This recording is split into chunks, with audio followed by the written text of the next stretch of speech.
All right, welcome everyone. We're going to get started. Welcome to the dissertation session. We will start as on this program. Yes, with the Gerschenkron Prize. I'm Steve Nafziger from Women's College. I'll be convening this one. And first off is Ben Milner, who finished his PhD at the University of British Columbia and is now at the University of Alberta. And Ben, I will let you take it away if you, as long as you point which one's yours. Neither of them? None of them? No. Should be.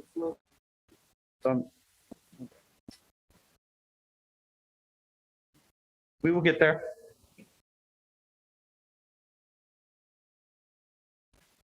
Where is it?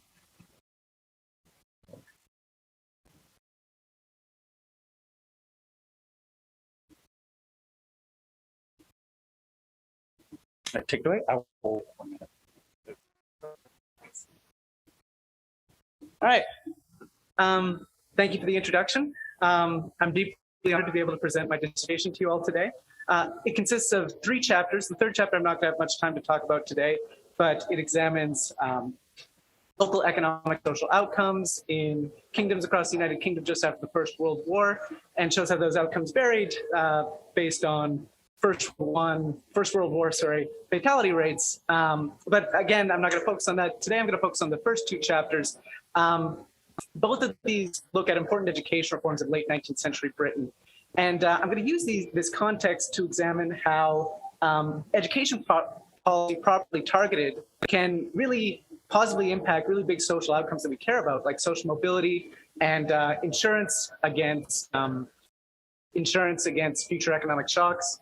So the first chapter, the big questions that I'm hoping to get a little bit close towards answering are: what are the benefits of a publicly provided education system? And second, can targeted education policy improve intergenerational mobility? Because I think most people would say, education is the way to improve social mobility. But there have actually been a number of historical studies that have found that as a region's general education quality improves, its intergenerational mobility gets worse, as better off children seem to be better able to take advantage of these improvements in school quality. This leaves open the possibility that targeted education reform, specifically aimed at disadvantaged children, might have better results. So I'm going to examine these questions in the context of the UK's 1870 Education Act. This created publicly administered primary schools for the first time ever in English and Welsh history. Prior to that, all primary schools were privately administered. And importantly, these public schools that it created were specifically targeted towards working class children. The 1870 Education Act made clear that its goal was to improve the educational outcomes of children at the bottom rung of society. Now, the way I'm going to identify the effect of these public schools is using the treatment rule, because these public schools didn't end up everywhere. The rule was that if a parish had enough private school spaces for at least 1/6 of its entire population, it didn't need to worry about forming these public schools. They could voluntarily do so if they wanted to, but they rarely did that for reasons that will soon become clear. If a parish had less than this 1/6 cutoff, it was deemed to have insufficient school supply. And then they were given a grace period during which they could fill that insufficiency privately. If they failed to do that, they were then compelled to form these public schools. Now, the key was that local elites really didn't like these public schools. Local landowners didn't like it because where they went, the public schools would be funded partially through local land taxes. Local clergy didn't like it because they saw this as a threat to their own ability to educate the masses. So both these groups fought hard to expand private school supply to avoid these public schools coming within this grace period.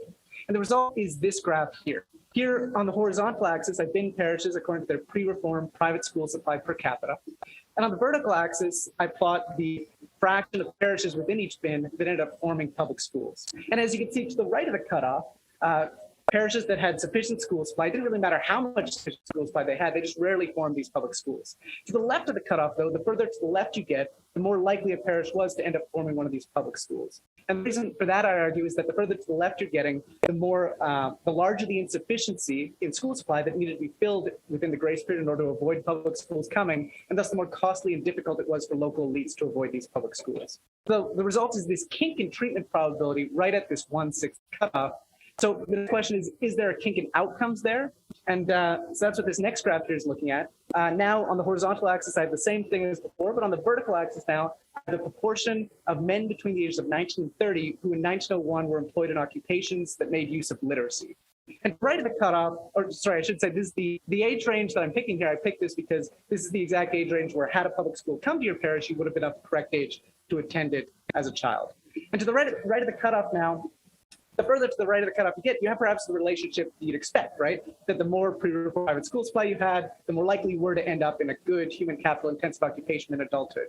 To the left of the cutoff, though, you have the opposite relationship. And the reason for that, I argue, is the further to the left you're getting, the more likely you are to reside in a parish that ended up preceding a public school, and thus the more likely you are to have a positive shock to your human capital accumulation. Because I show in the paper that where these public schools went, school supply increased dramatically, school attendance increased dramatically. There's strong evidence that school quality was better in these public schools than private schools aimed at working class children at the time. So they had this positive shock to their education, resulting in better occupation outcomes. And I can use this first stage kink in treatment probability and the second stage kink in outcomes to identify the treatment effect of these public schools for parishes near the cutoff using a fuzzy regression kink design. And doing this, what I find is that receiving a public school increased the proportion of treated individuals in good human capital intensive occupations in adulthood by about 13 percentage points. And that's off a base of about 35%. So it was a massive increase. Where these public schools went, they had a very positive impact on the sorts of occupations that people were receiving. Now, the next thing that I look at in the paper is the differential impact of public schools on high versus low class children. Because remember, these schools were specifically targeting lower class children. And to do this, I create a census linkage linking the 1861, 1881, and 1901 full count English and Welsh censuses. And this is going to allow me to observe both an individual's own occupation in adulthood, as well as their father's occupation when they were a child, in order to try to infer their social class as a child. And one of the great things about English census data from this time period is that it provided very precise birthplace level data. So this allows me to have a very high match rate, very high match accuracy rate, and thus allows me to have a very representative sample of the entire population with my linkage. And what I find using the census linkage results is that essentially all of the gains of these public schools went to lower class children. And if anything, where these public schools went, higher class children ended up doing slightly worse in terms of adult occupation outcomes, perhaps due to increased competition from better educated lower class children now. And so where these public schools went, I find that the occupation outcome gap between high and low class children ended up decreasing by about 10%. So not only did these public schools have a big positive impact on occupation outcomes, but they leveled the playing field between high and low class children as well. So moving on to the second chapter of the dissertation, here I examine another late 19th century English education reform, the 1860 Mining Act. And I use this to examine how education policy can help alleviate the natural resource curse, right? This idea that regions that experience natural resource booms often experience lower growth in the future as a result of the boom. And one of the mechanisms the natural resource curse has been shown to operate is human capital accumulation.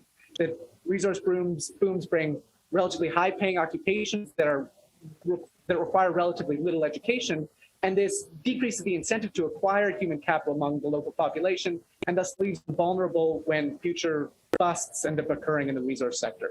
And this was the case in late 19th century Britain in the coal mining industry. So coal mining was a relatively well-paid occupation, but it required very little education whatsoever. And the result was that the sons of coal miners very often received very little education. They just followed their fathers to work in the mines at the earliest possible age and had very little incentive to acquire an education. This changed somewhat, though, with the 1860 Mining Act. So prior to 1860, boys aged 10 and above could work in coal mines. After the 1860 Mining Act, boys aged 10 and 11 could only work in coal mines if they could demonstrate that they were either able to read and write, that they were already literate, that is, or that they were currently attending school. And so the result, I argue, is that this sort of flipped on its head the incentives to acquire education among the sons of coal miners. Whereas before, there was little to no incentive to get any education. Now, learning how to read and write represented their quickest route to full-time employment, so it increased their incentive to attend school. And so that's the first thing that I show. I do a triple difference in the paper using census data to show that sons of coal miners young enough to be treated by this act became much more likely to attend school at a young age, and they became much more likely relative to sons of miners too old to be treated by the act, relative to sons of non-miners who wouldn't have their incentives really affected by the act because they rarely worked in coal mines as young children. So there's this big jump in school attendance among sons of coal miners young enough to be treated by the act. And the next thing I show in the paper is that this increase in education resulted in an improvement in adult economic outcomes among these sons of coal miners young enough to be treated. I do a census linkage again and show that there's a jump in the likelihood of obtaining good human capital intensive occupations among treated individuals relative to sons of coal miners too old to be treated and relative to non-miners. And the final thing I do in the paper is try to get sort of the ensuring effect of this increase in education. I identify parishes where the coal mines grew, where there was sort of a boom, versus where there was a bust, where the coal mine workforce shrunk over a child's life. And what I find here is that in the booming parishes, getting this increased education didn't matter all that much. These children, these sons of coal miners, were very likely to follow in their father's footsteps regardless. But it's in these busting parishes where where they're often forced out of the coal mining industry, that's where this increased education really helped to ensure them and help them land on their feet and obtain good occupations outside of mining. So that's for my presentation. I just want to sum up. I'd like to think that my dissertation strikes a hopeful note that education policy can improve social outcomes, important social outcomes. It's important, though, that education policy be targeted to those who need it the most, whether it be disadvantaged children or children in resource-dependent regions, for example. Thank you.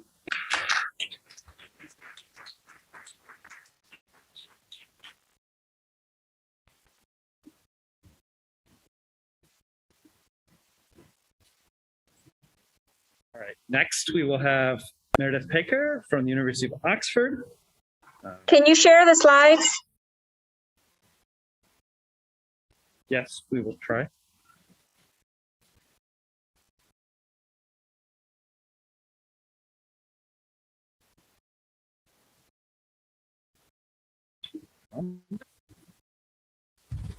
Also, Steve, the sound is really quiet because you're in a big room and it's very echoey. So if the speaker could stand closer to the computer or get a microphone.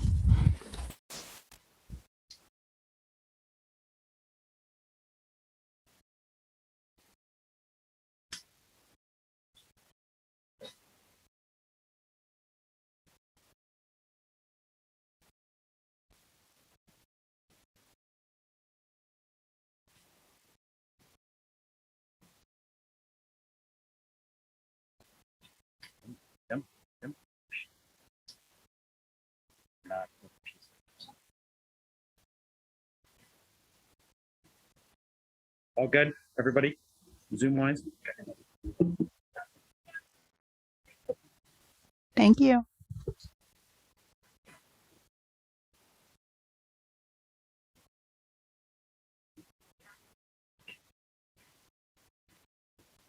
Hello, everyone. I hope on Zoom you can hear me.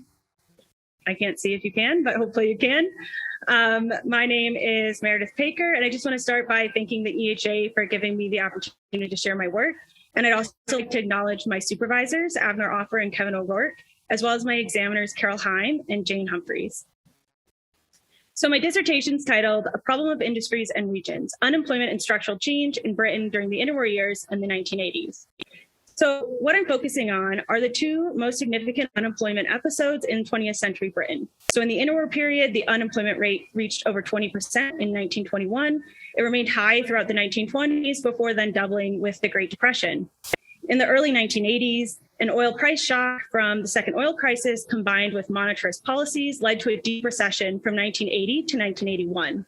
The unemployment rate climbed to over 10% again, and it continued increasing even after the end of the recession, remaining high for 8 years. So why I'm interested in these recessions, not only because they were significant in British economic history, but they also coincided with periods of rapid structural change in the economy. In the interwar years, you have the structural transformation of the economy away from heavy export-oriented manufacturing industries to newer light manufacturing industries. And in the 1980s, you have deindustrialization and the decline of manufacturing as the economy pivoted towards finance and services. So prior work on these downturns has been limited by macroeconomic frameworks. These have been focused on short-run fluctuations, really emphasizing the business cycle aspect and abstracting away from long-run structural change. This has made it hard for us to understand these downturns where you had a cyclical downturn and structural change. And it's also meant that we haven't been able to understand the long-run distributional impacts of these downturns.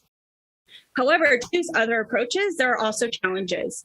So we have historical evidence that there were disparities in unemployment across industries, regions, and demographic groups in these downturns, but a lack of data, especially on a disaggregated level, which you'd want to look at structural change. So my dissertation is motivated by two big questions. So first, how did structural change affect the interwar and the early 1980s employment downturns? And what were the consequences for those in the labor market? And in general, I find that structural change was extremely important to both of these downturns. And the recessions disproportionately impacted workers in certain industries, regions, and demographic groups. These inequalities in economic outcomes were sometimes persistent. They didn't always go away when the recovery occurred. And so when we think of mass unemployment, we might want to think of it more as a micro problem affecting some workers more than others. So my dissertation has 4 chapters. I will not be discussing all of them. I'm just going to give you a few highlights and samples of my results. So starting with the interwar period. Every month during the interwar period, the numbers unemployed in 100 industries disaggregated by gender were printed in the Labor Gazette. So for my dissertation, I digitized all of this data for 1923 to 1936, and I linked it with 2 other sources from interwar Britain that I also digitized, the Census of Production and summary tables from the Census of England and Wales. And so what we get from all this data is a whole host of new descriptive statistics on interwar Britain. For example, previously all we knew was the aggregate unemployment rate. I'm able to, for the first time, to disaggregate this unemployment rate series by men and by women. Another example of what we get is that we're able to associate unemployed workers with the industries in which they were last employed. So we know what industries people were unemployed in, and we're able to disaggregate by gender and by month. By linking this new data with the Census of England and Wales, I'm able to do a thorough analysis of regional unemployment rate differentials. And while usually I'm looking at 6 regions, here I'm showing you the difference in unemployment rates between the north of England and Wales and the south of England. And what you see is that a huge difference in unemployment rates emerged, especially with the Great Depression. And this industry level data lets us decompose this into an industry mix and a regional effect. And we can see that regional effects were very important. So the central question that I'm trying to answer on the interwar period is to what extent labor was reallocated across industries, and how did this vary by gender, by region, and by sector? And despite all the wonderful data I just showed you, we don't have the key data we need, data on individuals' transitions between jobs or between unemployment and employment states. And so what I've done is I've developed an empirical strategy that allows us to estimate this. So I relate changes in the numbers employed and the numbers unemployed in an industry using least squares to estimate the extent to which workers from that industry could transition to another industry. And so by doing this, I get an adjustment coefficient, which I can then compare across sectors by gender and by region.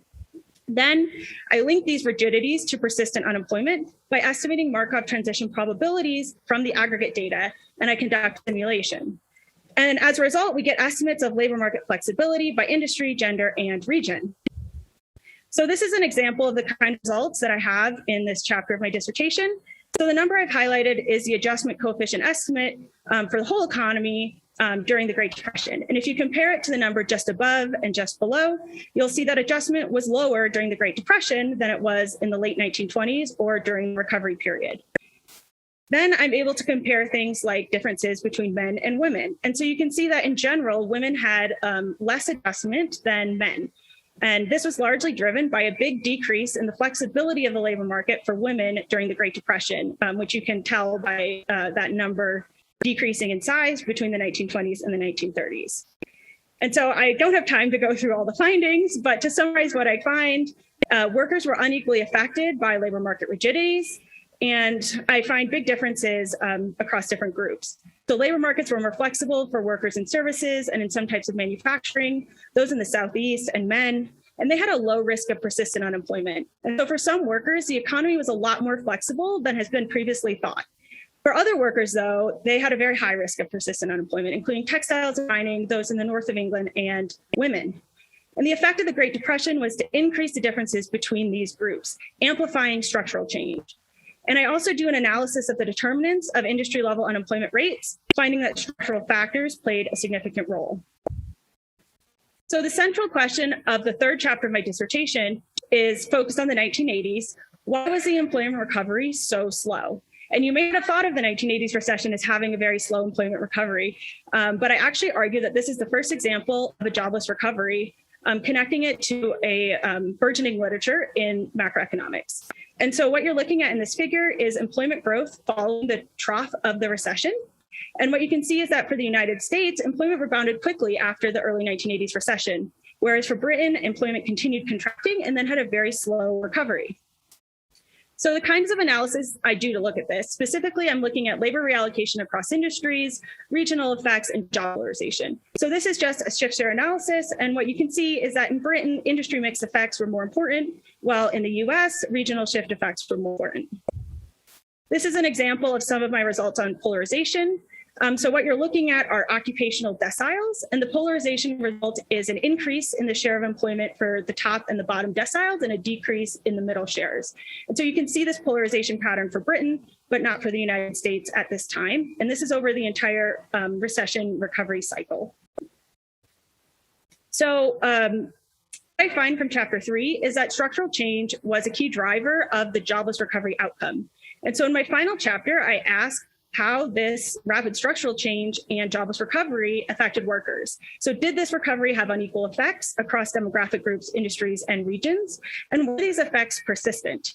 And while this seems like a simple question to answer, it's actually been difficult due to a lack of individual level data and a focus on single years of data. There are a number of very important time series for the UK that start just after the recession that we're talking about here.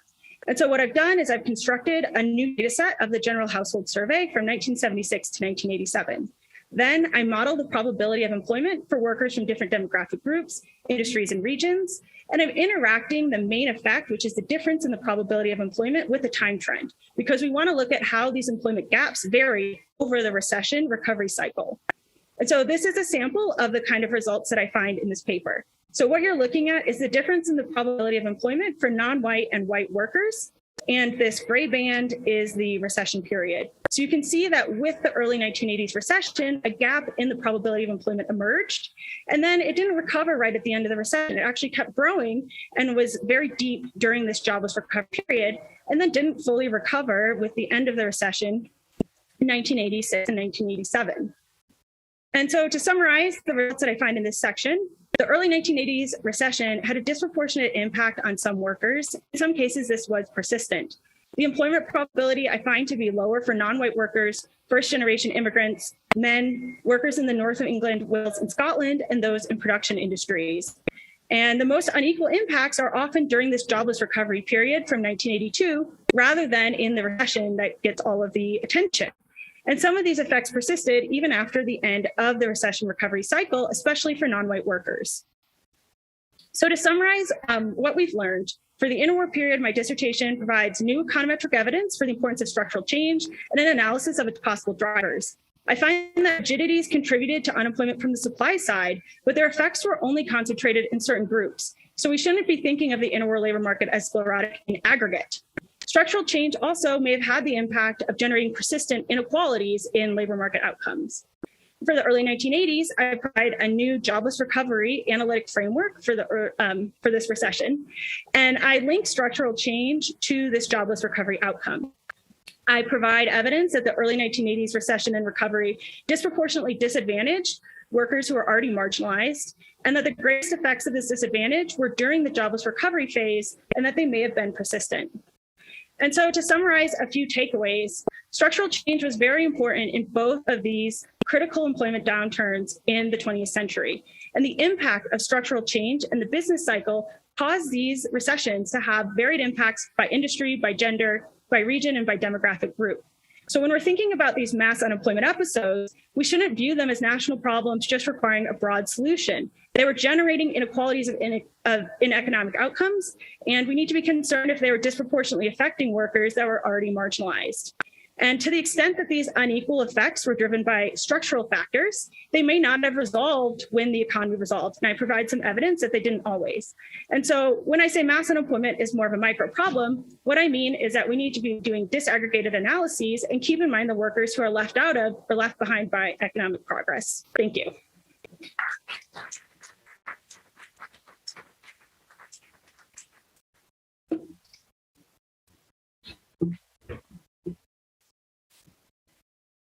Okay, finally, we'll have Emiliano Travieso presenting remotely. Emiliano, could you, there we go. That will probably work. Yeah, can you see the slides in the room? We can see the slides. Fantastic. All right, 10 minutes. All right, thank you. Thank you very much. It is a great honor to present in this session. Let me jump right in. My dissertation was driven by curiosity about the agrarian origins of Latin America's economic backwardness relative to North America, which can be traced back to the deep inequalities of the Latin American countryside in the late colonial and early independent periods. At the same time, we have to reconcile this with the fact that the agricultural sector, which emerged from that period, made some Latin American economies relatively rich for quite some time. Here you can see the very different income levels across Latin America at the end of the 19th century, where Uruguay and Argentina stand out with a GDP per capita similar to that of France. And important and influential explanations for Latin American backwardness make sense of this diversity across Latin America and consider Uruguay something of an outlier. So just to take one seminal example from the economic history literature, the work of Engerman and Sokolov argues Uruguay is an intermediate case with endowments for temperate agriculture that resemble the US and Canada. To take one example from the development economics literature, a highly influential one, the work of Adjemolu, Johnson, and Robinson, also sees Uruguay as something of an exception in the region, a positive case of reversal of fortunes with more inclusive institutions than the rest of Latin America and a pattern of little forced labor. So against this background, my dissertation examines the nature of agrarian development in Uruguay, the smaller of these intermediate cases in the New World divergence story during the long 19th century.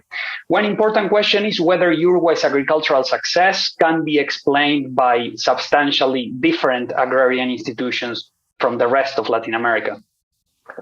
My dissertation is a case study then in 4 chapters organized into parts. Part 1 deals with the late colonial and early independent decades, and part 2 centers on the first globalization era. In today's presentation, I will present just 4 vignettes, one per chapter, to highlight some empirical contributions that the dissertation makes, using a range of primary sources to take up some traditional debates in the economic history of the Americas through the Uruguayan experience. The first vignette concerns the classic debate about the profitability of slavery, but in an unusual context, in the context of ranching in a temperate zone economy, where historians traditionally assumed slavery was not profitable. I used sources such as these land records to understand the allocation of land at the macro level in the late colonial period. The emerging picture was that land was abundant, available to free households, and usually not allocated through markets. For part of the year, of the agricultural year, I argued this created the Domar problem, well known in the comparative literature, and that free peasants commanded very high wages in order to work for others. So large estates who exported beef jerky to Brazil and Cuba or leather to Europe relied on the work of slaves as well as mostly seasonal wage workers. And we have a lot of qualitative evidence of this, but I zoomed into the microhistory of one of these large estates in southwestern Uruguay. That is what the place looks like today. You can still see colonial ruins there. And this is what the sources looked like. I analyzed the profitability of slavery in this colonial estate. It was a particularly good historical site to do so because it's unusual, as Gavin Wright has said in the American context, it is unusual to find a place where free and coerced labor are performing the same tasks at the same time. And so I was able to estimate that owning slaves was more profitable than hiring workers if slaves worked for at least 6 years. I also showed that slaves in this estate worked as foremen often, sometimes supervising the work of free laborers, and which is unusual in the New World context. But the takeaway message here, I think, is that colonial institutions were not necessarily more inclusive in Uruguay. Rural slavery was profitable, it was widespread, even if labor routines were very different from those of plantations. The second vignette I have for you today concerns the question of whether independence from colonial rule swiftly transformed this pattern of rural slavery or not. Uruguay passed free birth laws when it became independent, so children of slaves became free at birth, but slavery was not outlawed for decades. So to analyze the consequences of this institutional change in the aftermath of independence, I exploit a series of surviving enumerators books from a projected census in 1836. The surviving books cover a variety of locations across rural Uruguay, including the most densely populated ones in the south and southwest. I reconstructed the status and age profiles of the rural population using these sources. I showed that emancipation was rare in the mid-1830s and that it was very uneven across ages. With Black children and older adult Black people being more likely to be emancipated than young adults. You can also see there evidence of age heaping. And by the way, numeracy was higher among emancipated Black people than among enslaved Black people. One important result here is that slavery was persistent after independence in the countryside of Uruguay. So 5 out of 6 Black people were enslaved still by 1836 in this sample. And so my conclusion here is that despite traditional historiographical claims, the free birth institutional reform did not radically transform rural slavery, which remained profitable. And it was only abolished once it became politically unsustainable after slaves fought on both sides of a long civil war that ended in 1851. Let me turn now to the late 19th century. My third vignette and my third empirical contribution today concerns the classic debate on whether Latin American latifundia were contributors to or obstacles for innovation and the development of agrarian capitalism in the region.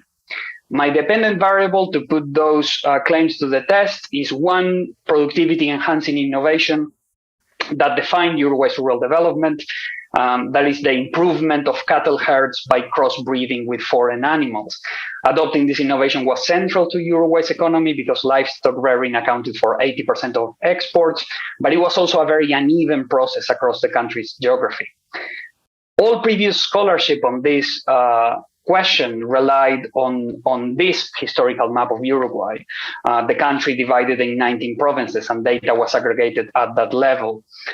This resulted in ecological fallacy problems because scholars could not reliably infer relationships from data aggregated at that spatial level. So working with historical provincial maps, I reconstructed the boundaries of core districts. And once I had data mapped at this spatial level, I could run regressions with agricultural census data to see whether estate sizes had impacted the adoption of cattle crossbreeding. I don't have time to go into the details of the empirical strategy, but the main message emerging from this new evidence is that the areas that lagged behind in terms of innovation in rural Uruguay were not those with very large land holdings or those without them, but those with poorer soils. My last vignette concerns a common question to many parts of the world periphery. Do primary commodity booms lead to productivity growth? The problem I had is that before 1960, there are almost no population censuses in Uruguay. This is revealing, of course, of the ideas in the Uruguayan elite about what the wealth of the nation was. The state counted livestock many times, but counted people only very rarely. So I just didn't know what the labor force was for each sector. So to solve this, I relied on a historical peculiarity. In Uruguay, the state secularized early by Latin American standards and took over registration from the Catholic Church. Unlike Catholic baptism records, the secular ones recorded the father's occupation. So I took a random sample of birth records to estimate the male occupational structure using the father's occupations. I did a cross-check of this method using the one census we do have, and once the method was validated, I used it for a different year. This is, of course, very labor intensive, so I only have 2 benchmarks, and productivity estimates are tricky, but it is a first attempt to try and get up sectoral productivity in 19th century Uruguay. The livestock sector seems to have been the leader. By 1890, its productivity was rising during the first globalization, although not as fast as that of the new urban manufacturing sector.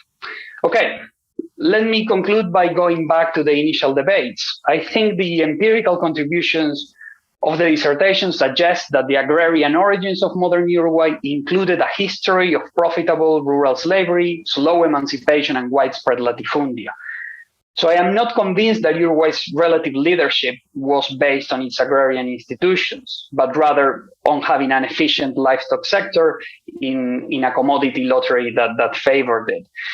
And I think additional evidence for this is that when other Latin American economies, to make a Gershenkronian point, when they found substitutes for Uruguay's lack, then they caught up with Uruguay. And the 20th century saw a reversal of fortunes then with late developers in the Andes, Mexico, and tropical Latin America catching up with Uruguay. So while some institutional changes in Uruguay in the late 19th century that I haven't had time to go into did undoubtedly contribute to development, they were certainly not enough to set Uruguay on a different long-term path from that of the rest of Latin America. Thank you very much for your attention.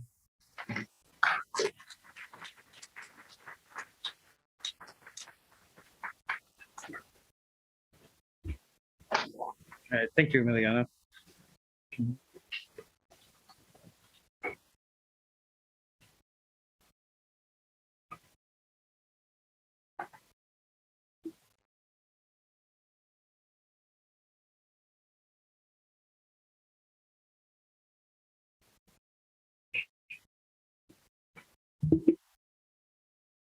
I very rarely read things, but I wrote it, so I'm going to read it.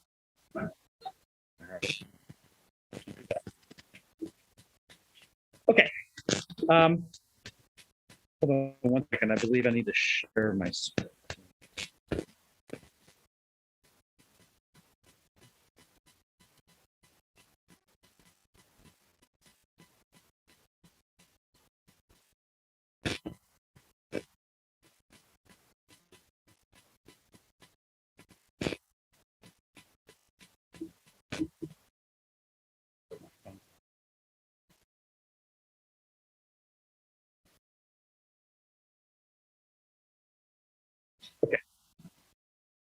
Okay.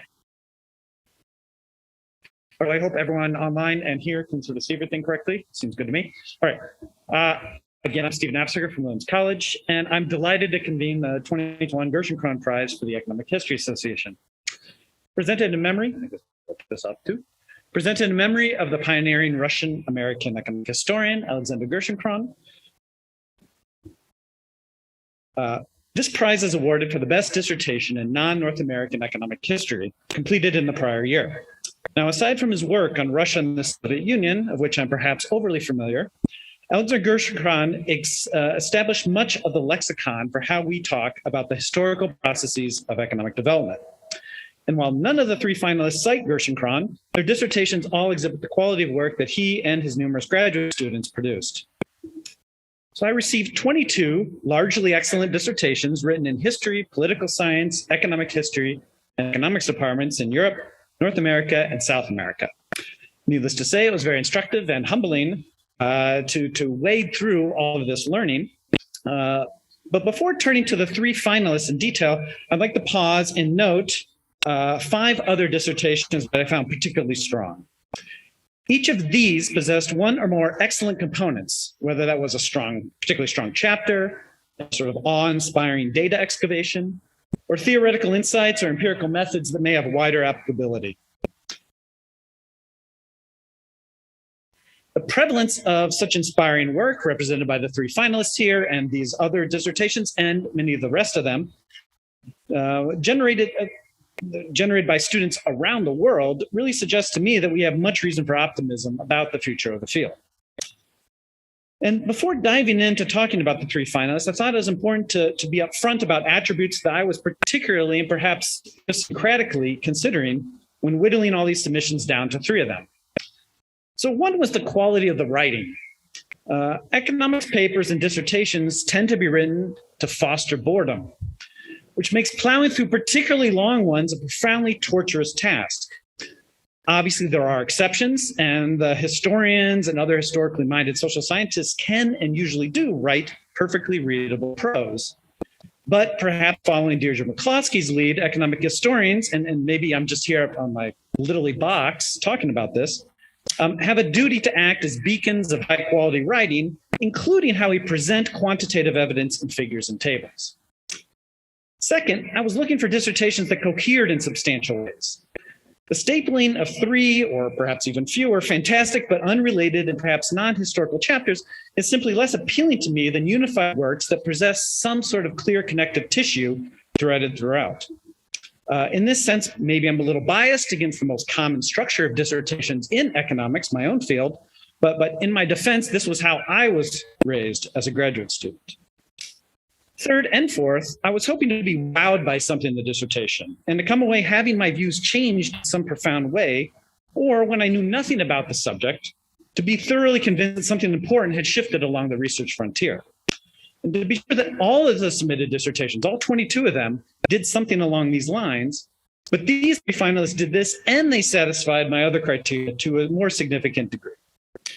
So without needlessly over-summarizing which each of the authors has already presented, I'll turn to them in programmatic order and comment on what I most enjoyed, and then offer some random thoughts on possible modifications each could consider going forward. Benjamin Milner. Ben Milner's work completed with Mauricio Drellichman at the University of British Columbia. Here, I focus on the first 2 chapters, as himself even noted, they're a relatively connected pairing, and the 3rd chapter on the UK impact of male deaths from World War I is super interesting in light of similar recent work on France, but really is more tangential to the main thrust of the dissertation. That being said, I do think the initial data work in that 3rd chapter is promising, and that perhaps the leveraging of the full count 1921 UK census that will hopefully be released this spring will make this an even better project going forward. The other 2 chapters are masterful applications of the empirical microeconometric methods of the labor economist applied to an important historical and modern policy question. Do schooling reforms actually encourage individuals to improve their lot by investing in human capital? Building on the research of David Mitch, Jason Long, and others, then analyzes 2 different British policies, the 1870 Education Act and the 1860 Mining Act. In each case, he shows how treated children, those in previously underserved communities in the former, those of the affected ages in mining areas in the latter, were considerably more likely to find higher skilled employment later in life, suggesting that they or their families were incentivized to invest more in human capital acquisition due to the reforms. The empirical design of each analysis is carefully done and wonderfully presented. I should have flipped ahead here. Do chip and stuff. Making them potentially useful as teaching examples of difference in differences or regression kink methods. Each one makes clever use of the nuances of the reforms to generate convincing identification. To do this, both of these chapters are necessarily well-grounded in the relevant historical context. But the truly impressive engine of both of these 2 papers is the matching work that Ben does with the full count UK censuses of 1861, 1881, and 1901, and I think maybe I can add 1851 too, although I can't remember that one. This effort puts Ben at the forefront of the matching movement, and it offers a wealth of possibilities for future work. I would offer 3 random suggestions to Ben. First, I would expand on the mobility findings of the main chapters and really dig down into the matched censuses to sharpen understanding of where and how intergenerational mobility was enabled or constrained in the context of these reforms, or more generally in the UK. This is sort of Jason Long, Joe Ferry 2.0. This might focus particular attention on geographic mobility, and it might very well constitute a whole nother paper. Second, it would be nice to see some discussion of the opportunity costs of expanding public schools in terms of other local public good provision, or of forcing children to go to school rather than work in the mines and earn incomes for their families. Were these policies net welfare improving for British society at the time, and could they have potentially been constructed more efficiently? And third, I think all of the chapters would benefit from more storytelling. Tales of the experiences of school boards, of mining families, or of communities affected by World War I would helpfully contextualize the important results in these papers. Meredith Baker. Meredith Baker's dissertation, supervised by Abner Offer and Kevin O'Rourke at Oxford, is exemplary in several ways. It's splendidly written with a striking cohesion across the 5 chapters, despite considering disparate time periods with different data, with different methods, data, etc. Part of Meredith's work is deeply connected to a long literature on the causes and character of British unemployment in the 20th century, building on the research of Tim Hatton, Steve Broadberry, Steve Nicol, and many others. Other parts of Meredith's dissertation intersect with modern scholarship on labor and macroeconomics, particularly the work on structural change and on jobless recoveries.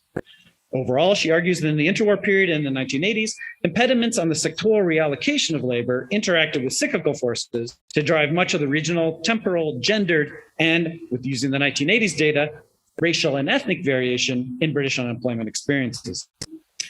Again, I would like to mention 3 specific features of Meredith's work that I found especially exciting.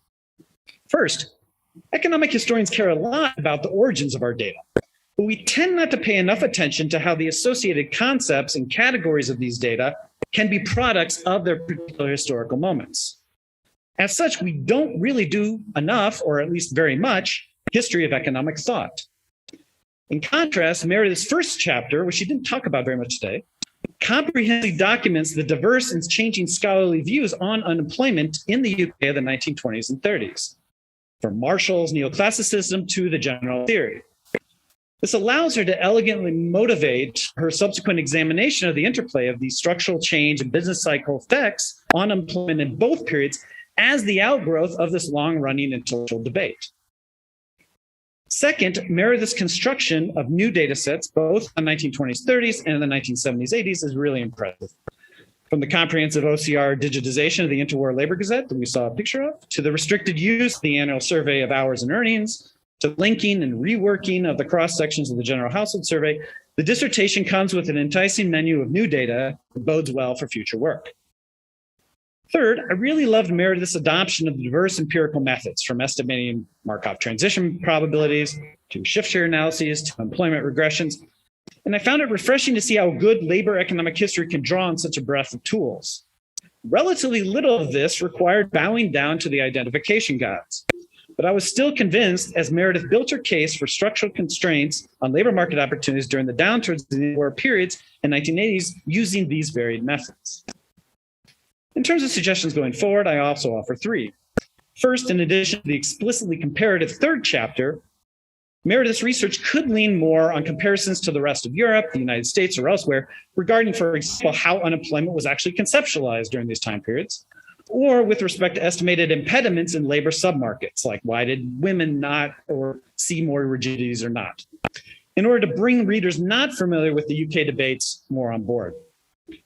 Second, I found myself with numerous sort of small empirical conceptual questions that could be reconciled just with a little rewriting. And I'm going to offer some random examples here.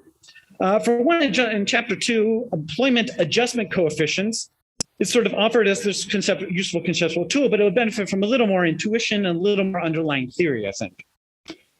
Also in chapter 2, the use of in a sort of history-independent Markov models that Meredith employs, I was wondering if these were really appropriate for thinking about how interwar labor market decisions were made.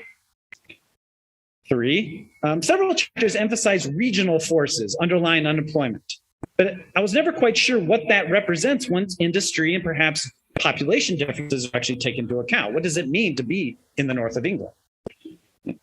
And 4, here and there in the final 3 chapters, I did find myself wondering a little bit about certain econometric issues like serial correlation or endogeneity.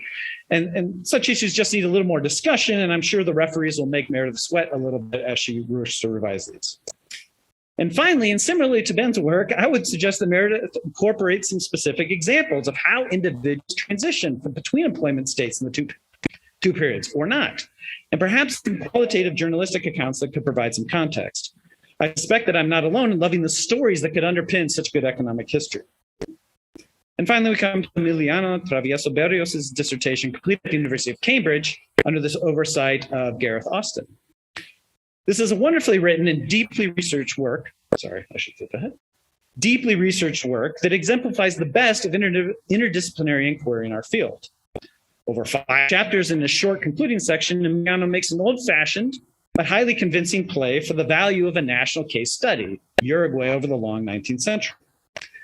Simultaneously, the dissertation endeavors, and this didn't come out of the presentation as much today, to really wed environmental and economic history in potentially novel and meaningful ways.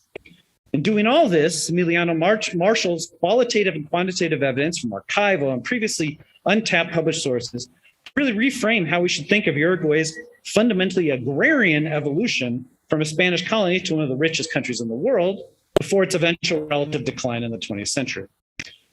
I can only do justice to small parts of Emiliano's rich tapestry, but I do want to highlight elements that particularly impressed me. One is the sheer breadth of the scholarship that Emiliano is in conversation with, both from what seems like the entirety of Uruguayan and Latin American economic history to the historiography of agricultural settler economies, the social science history literatures on institutions, slavery, and mass migration, and the relevant modern agronomic and environmental research. The first chapter is a masterwork in synthesizing all this to motivate and contextualize the subsequent 4 chapters. Second, Emiliano's work could be thought of as employing mixed methods, but this really misses the truly creative ways that he draws on necessary empirical materials and the techniques of the historian, the economist, the geographer, and the environmental scientist to build his argument. For example, in the second and third chapters, Emiliano weds a fascinating story of Patricio Bielen, who was a slave foreman on the massive estancia of Las Vegas that he showed the picture of. He weds this to simple but really telling quantitative and spatial evidence on landholdings, farming patterns, and the life paths of slaves to demonstrate how slavery worked in this particular place and how it persisted after the independence period. Elsewhere, in chapter 4, Emiliano turns to regression analysis in his newly built data set. And in chapter 5, he's redoing occupational data, using birth certificates, which seem original to me. These examples only hint at the sort of evidence and approaches that Emiliano brings to bear over the entire dissertation. And finally, the sets of figures and maps and tables that Emiliano generates are simply wonderful, and they give Tufte a run for his money. There are even, at the end of each chapter, little cattle brands from the 19th century that signify the end of the chapter.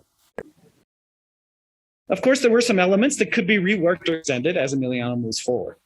First, while I very much appreciate the emphasis on the dynamic ways that geography and the environment can constrain or enable both institutional structures and the decisions of economic agents, I was sort of less convinced about how the empirical evidence was used in this particular Uruguayan case to show that. And rather than relying on sort of brief discussions of soil conditions and agronomic strategies, screen flipped, within the somewhat vague framework of spatial codes, something that he didn't bring up here, that's in the dissertation, I at least would appreciate more direct testing of the channels linking environment and economy over time. Second, at several points, Emiliano notes that he's bringing a sharper lens to the rights and roles of women in the Uruguayan economy. Again, not something he mentioned in the presentation. This is true, he does this, but when gender issues are discussed in the dissertation, sections read a little more like appendices than essential parts of the story. And so a standalone paper on gender in the cattle farm economy of the period might very well be in order. Finally, there are points in the dissertation, seasonal labor scarcity story of chapter 2, and the potential links between latifundia and innovation, chapter 4. Those are just 2 examples that come to mind, where a little more formalized the underlying economics would really sharpen the argument. So from the grasslands surrounding the Rio Negro to the classrooms of the Welsh coalfields to the dole lines of Thatcherite England, Ben, Meredith, and Emiliano have offered much to enjoy in their excellent dissertations. They represent very different ways of doing economic history, but together and with the other Gerschenkron Prize submissions, their research shows that myriad paths of inquiry are worthwhile and that the field really is alive with possibilities. And personally, I look forward to reading and learning from all of them for years to come. Thank you. So because we started late, a little bit late, I think we take 5 minutes to take, if there are Q&A questions, and now I have to do all this stuff. 16 chat questions, okay. Okay, they couldn't see the slides, I guess, in the Zoom. My apologies. Are there questions? And if so, if you're in the room, you should go up to the microphone and ask them for any of the 3 finalists. If not, please accost them afterward, the 2 here, or please email Emiliano. I now need to find the people on the web. This is very awkward here.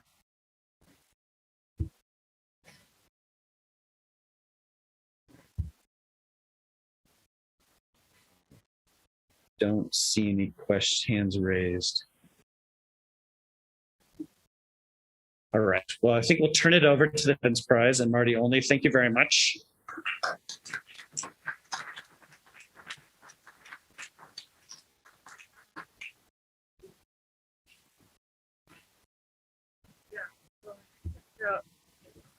Here, let's hold on a second on Zoom. We're going to undo what we've got done here and figure out what's going on.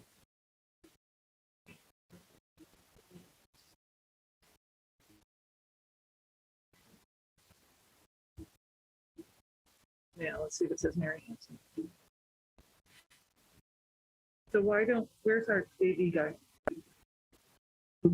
Why aren't we seeing there what we're seeing here?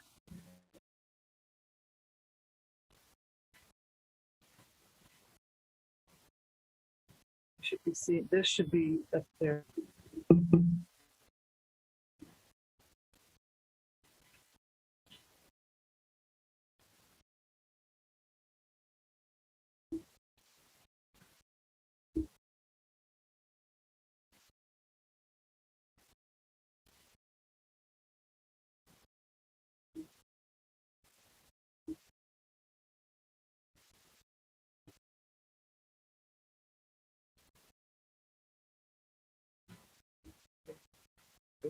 So much.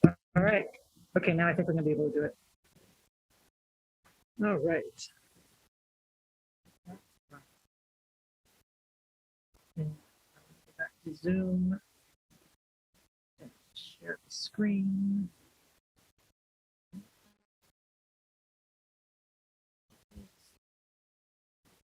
Share that one.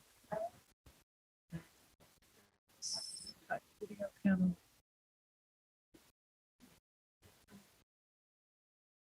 Okay, so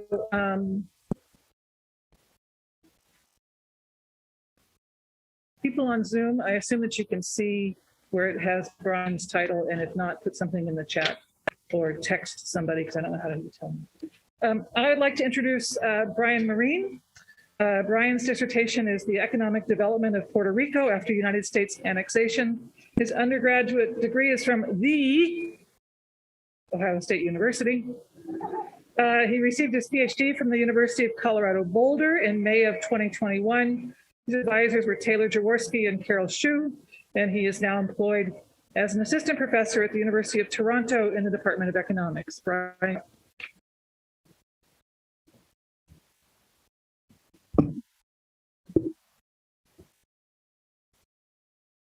All right. Hopefully you all can hear me. Thank you so much for this opportunity. My dissertation reconsiders the economic development of Puerto Rico after it became a United States territory in 1898. Puerto Rico largely has been left out of the history of the United States, such that the typical American history textbook says very little about Puerto Rico. And of course, this is related to the fact that the typical American, when surveyed, knows little to nothing about Puerto Rico's relationship to the United States. This is despite the fact that Puerto Rico has been a US territory for half the time that the US has been a country, and there are more American citizens living in Puerto Rico than in 20 American states. Because Puerto Rico has largely been left out of American history and has also, since 1898, largely been left out of Latin American history, basic facts about its development are not well-founded. They're not empirically grounded. My dissertation is in part an effort to establish some of these basic facts, to challenge prevailing myths in the literature, and to motivate additional research. I start with a chapter that is descriptive and motivating, in which I consider changes in living standards broadly defined in the early 20th century, looking at changes in adult height for birth cohorts of Puerto Rican males born between 1890 and 1940.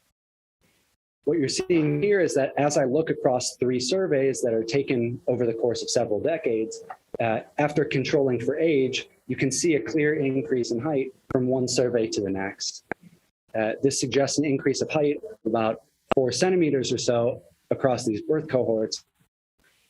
And this is a very important finding because the prevailing view in the Puerto Rican literature holds that the typical Puerto Rican suffered greatly in the aftermath of US annexation, that the prevailing view is that material living standards either plummeted or at best stagnated over this period. The evidence that I present in this chapter is inconsistent with that conclusion. Part of the reason that that conclusion or that narrative has such staying power is that there has been a tendency both today and historically to compare living standards in Puerto Rico to those in the mainland United States, to realize that Puerto Rico is worse off, and to conclude, therefore, that Puerto Rico is just hopelessly backwards and underdeveloped. Sort of an extension of this reasoning is that because Puerto Rico is worse off than the US mainland, that it must be because Puerto Rico has been subjected to American rule. Of course, this line of thinking never takes into consideration changes in living standards, and it certainly doesn't make comparisons to any plausible counterfactuals in Latin America. In this chapter, I recognize that in the early 20th century, the United States is not the relevant benchmark for Puerto Rico, and so instead I make comparisons to the rest of Latin America. I do so very cautiously, recognizing that there are various difficulties with comparing height across surveys and across countries. But in any case, the evidence that I find is consistent with more recent empirical evidence on living standards in Puerto Rico that would suggest that Puerto Rico in the early 20th century is clearly behind Argentina and Uruguay, probably behind Cuba as well. But otherwise, Puerto Ricans stand among the tallest Latin Americans. This once again is inconsistent with the prevailing view in the literature that views Puerto Rico as hopelessly backwards. There are many reasons that we might see an increase in height. For example, probably the improvement in access to nutritious food resulting from increased trade with the United States. But increases in height could also be driven by changes in the disease environment. So in this next chapter, which is my job market paper, I consider changes in health outcomes in the early 20th century. What you're seeing here is that I took data for every country and territory in the world, and I asked, what is the largest increase in life expectancy that occurred in that country over any 30-year period in its history? And I plotted the results here. And you can see Puerto Rico in bold almost all the way to the right. Between 1930 and 1960, life expectancy in Puerto Rico increased by about 29 years. That was the largest increase in life expectancy over any 30-year period anywhere on Earth up to that point, and since then has only been surpassed on a couple occasions. So not only were there health improvements over this period, but they were historically impressive. So in this paper, I focus specifically on the role of public health units in reducing mortality. Public health units in the American context were called county health departments, and they provided free, mostly preventative services, primarily aimed at reducing infant and maternal mortality, as well as tuberculosis mortality. To study this intervention, I built a new data set by digitizing records from Department of Health reports. And so I built a new data set of annual municipal level mortality for several outcomes for all of Puerto Rico from 1923 to 1945. And using these data, I asked, were public health units responsible for the initial decrease in mortality? And I say initial because after 1945, of course, the post-war industrialization, the advent of antibiotics, those would have been much more important. But sustained decreases in mortality predated those events by at least a decade. In any case, I leveraged the fact that each county or equivalently municipality in Puerto Rico opened its own health department, but they did so in different years between 1926 and 1937. So I exploit this variation in treatment timing in an event study framework, and I find that public health units caused most of the reduction in infant, maternal, and tuberculosis mortality through 1945, and probably helped to reduce stillbirths. It's one thing to say that public health mattered, which is a contribution in and of itself, but it's difficult to say exactly which services mattered. In this paper, I present descriptive evidence suggesting that health units that employed more nurses per capita and that licensed more midwives per capita saw larger decreases in their infant and their maternal mortality. So at a minimum, this might suggest that the work of nurses and midwives was probably more important than that of sanitary inspectors. The last point about this program that I want to emphasize is that this is not really a case of colonial medicine. This is not the result of a huge transfer of resources from the mainland to Puerto Rico. Although this is an institution that was transplanted from the United States, public health departments or public health units were run primarily by Puerto Rican doctors and nurses and funded mostly through local taxes and during the Great Depression. So that makes all of these achievements all the more remarkable. And you can see just quickly in the event study results, there's a clear decline in mortality subsequent to the opening of these health departments. The next two chapters in the dissertation also complement each other, but they're focused more on urbanization and regional growth. In this first chapter is a, once again, descriptive and motivating chapter in which I look at long-run trends in county population, again, over the very long run from 1765 to 2010. To do this, I've taken existing population counts, but I allow for comparison of like units, like counties, over the very long run by trying to consistently define counties across this entire period. And I do this through a simple aggregation strategy that is informed by each municipality's individual history or their history of fragmentation. There are many interesting results, I think, to have come out of this descriptive analysis, but I'll share a few here. If we look at the relationship between municipal population growth and agricultural employment, we notice that more rural municipalities start to see slower growth right around 1900. So the patterns that we're seeing, the urbanization and the structural transformation that's well documented in the 1940s, 50s, and 60s is really the continuation of a trend that dates back to the turn of the century. This is a very important finding because the prevailing view in the literature, or the literature tends to treat everything up until 1945 as a period of long stagnation. It's suggesting that there were no important changes in Puerto Rico's development until after World War II. But what I'm seeing is that the roots of Puerto Rico's miraculous transformation in the 20th century date back to the turn of the century. So this helps us to understand that, or to identify this period around the turn of the century as a pivotal turning point in Puerto Rico's development. And importantly, what we're seeing in Puerto Rico is not the reflection of a general regional trend. So I computed an urbanization index for most of the Circum-Caribbean, and as you can see, Puerto Rico stands out in its early urbanization. Really, the only comparable countries here would be Cuba, which was already fairly urbanized, and Panama, which of course sees the opening of the Panama Canal in this period. So again, this should motivate us to try to better understand what's changing in Puerto Rico, why aren't we seeing this elsewhere in the region? And finally, the fourth chapter of my dissertation focuses more narrowly on the role that roads play in shaping where economic activity was located throughout the 20th century. At the time of US annexation in 1898, Puerto Rico had a very minimal transport network, very limited road network. But roads, along with schools, were considered the key components of development strategy under early American rule. So very quickly, Puerto Rico built one of the densest road networks in the entire world. To study this policy, I digitized several historical maps from this period.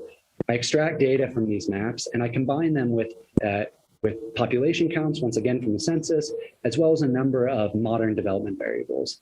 And I use these data to ask, did roads promote local development in the short and the long run? Now, I don't have time really to get into the empirical strategy, but I'll just share a couple of the more important results and some descriptive evidence here. I find that, interestingly, we don't really see that population is clustering around roads until after 1899. So roads take on a new importance at the turn of the century during this initial export boom. And strikingly, despite the fact that roads are now connecting every city and town on the island, it's the areas that have the initial access to the road network that see a benefit throughout the 20th century. This suggests that the initial advantage in access to roads gave rise to path dependence in the location of economic activity. I should caveat this, though, by saying that in this case, it does seem that geography is shaping the general pattern of development, whereas roads are playing a much lesser role. You can see by looking at this district level population data that there's a clear reversal of fortune in where economic activity locates throughout the 20th century. at the turn of the 20th century, population is more heavily clustered in the western interior of the island, whereas today you can see that the population is very highly concentrated in the northeast in the San Juan metropolitan area.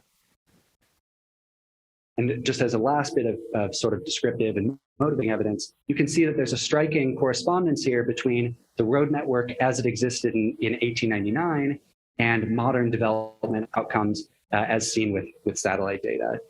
So this chapter hopefully sheds light on an important part of Puerto Rico's development strategy in the early 20th century that hasn't really gotten any attention in the historical literature, and also helps us to better understand why economic outcomes vary over space historically today in Puerto Rico. Thank you so much, and I look forward to talking to you more about this after the session.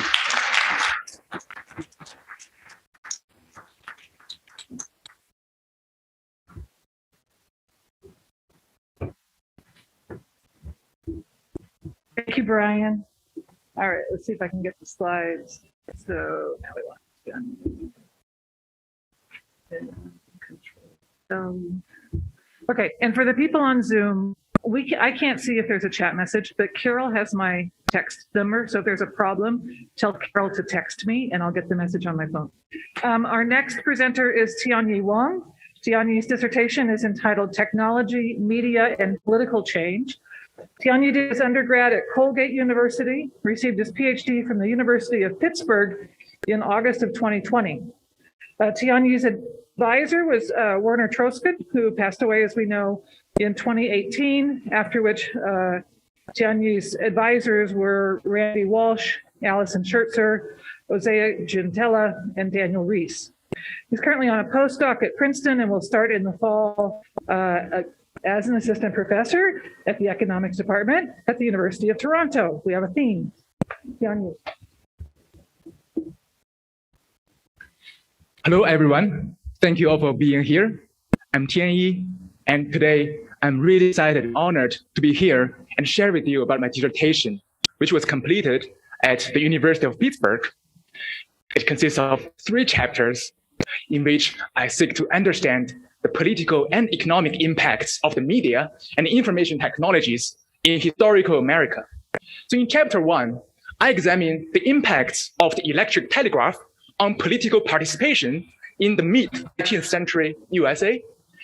And in the second paper, I study the impacts of America's first populist radio personality, Father Charles Coughlin, during the 1930s. And in the last chapter, I examine the role of Black radio during the civil rights era in the 60s. So without further ado, let's start with the first chapter. So the electric telegraph was a revolutionary technology and a watershed in the history of newspapers. For example, before the introduction of the telegraph in 1841, when the US President William Harrison died on April 4th of that year, the news was reported in the Philadelphia Inquirer 1 day later, but it took a whole extra 8 more days for it to appear in a St. Louis-based daily newspaper. Well, less than a decade later, when another US president, Zachary Taylor, died in office in 1850, again, Philadelphia Inquirer reported on the next day, but this time it only took 1 additional day for the St. Louis-based paper to report it. And the paper actually explicitly mentioned that it received the news through the telegraph. So as the telegraph accelerated greatly the dissemination of news throughout the country, it is natural to wonder what might be its political impacts and how might the telegraph affect the content in newspapers. Yet, to date, there has been little empirical evidence on this, and partly because of the lack of data measuring the exposure and availability of the telegraph across space over time. So to overcome this challenge, in this paper, I study the effects of the political effects of the telegraph by assembling a novel data set from several sources, which allow me to track the growth of the US telegraph network from its inception in 1844, when there was only a single line of telegraph in the country, all the way up to 1852, when it has already spanned the whole nation, as shown in the following few maps.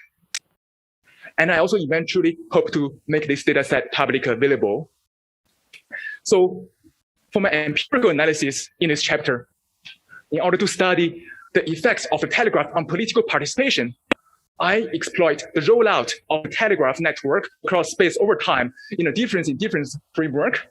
And in particular, I exploit the proximity to daily newspapers connected to the telegraph with Washington to generate plausibly exogenous variation in access to telegraphed Washington news.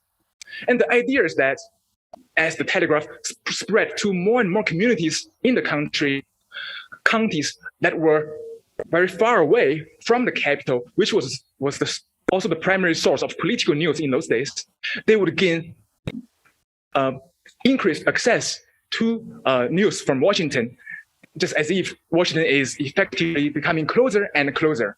And that's because nowadays, instead of having the Washington news to have to travel from all the way from DC to these communities, the latest Washington news would be available and reported by the telegraph in the nearby daily newspapers. And hence, this would give rise to increased access to telegraphed Washington news throughout America. And I find, in terms of results, that the increase in access to telegraphed news from Washington has increased political participation in the mid-19th century America. And this is based on measures of voter turnout in presidential elections between 1840 to 1852. So as seen in this figure, moving from the right to the left of the figure with a reduction in the effective distance to Washington, which means that as the county is getting effectively closer to Washington, thanks to the telegraph connecting to nearby daily newspapers and hence bringing the latest Washington news closer and closer to the local community, there's been an increase in the local voter turnout in presidential elections in the mid-19th century. I found in the paper that there's no pre-trend in this voter turnout, and also I explored the potential mechanisms underlying these results. In particular, I found that local newspapers played an important role.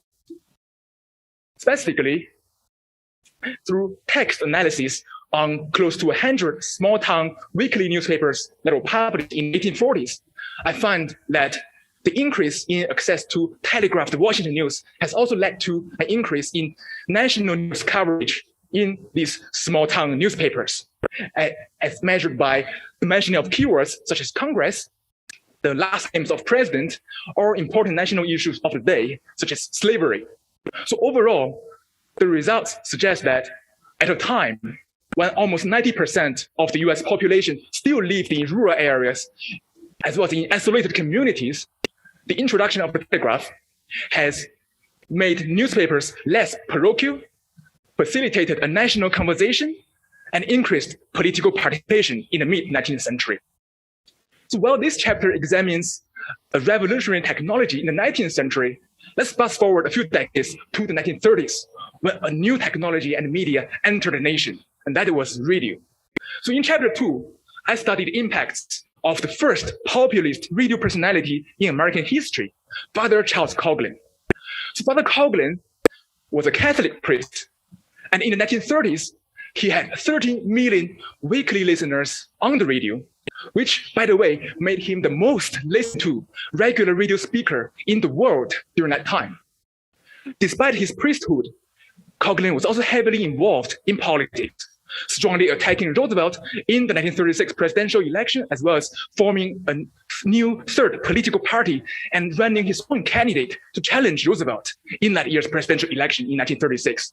And later in the 1930s, he had also become more extreme by becoming a strong advocate of isolationism, which is against the US to enter World War II, and also becoming a leading voice of anti-Semitism in pre-war America. So in this paper, I examine the impacts of Father Coughlin on election outcomes, as well as political and political attitudes of individuals.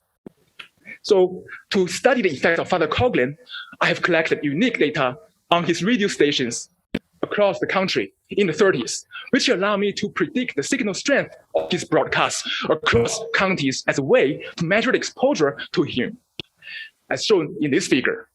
And for my empirical strategy, I exploit plausibly exogenous variation in the signal strength that results from idiosyncratic topographic factors, as well as another empirical strategy, which uses the within county change in exposure to Coughlin's anti-Roosevelt broadcast through a difference in differences framework. And I found that exposure to Father Coughlin's anti-Roosevelt broadcast has reduced FDR's vote share in the 1936 presidential elections, as well as in each of, and it persisted in each of the 2 re-election years in which FDR participated in. I found in the paper that the results were also larger in counties with more Catholics voters, consistent with Coughlin's identity as a Catholic priest and hence his larger influence on the Catholic population. Moreover, as mentioned earlier, as he became more extreme in the late 30s, but being anti-Semitic and also a strong isolationistic voice on the radio, I also examined other outcomes and find that places more exposed to Coughlin's radio program in the late 30s were also sold fewer war bonds during World War II and were more likely to form a new chapter of the leading pro-Nazi group in pre-war America, the German-American Bund. And this was based on newly collected data from the FBI records on the Bund.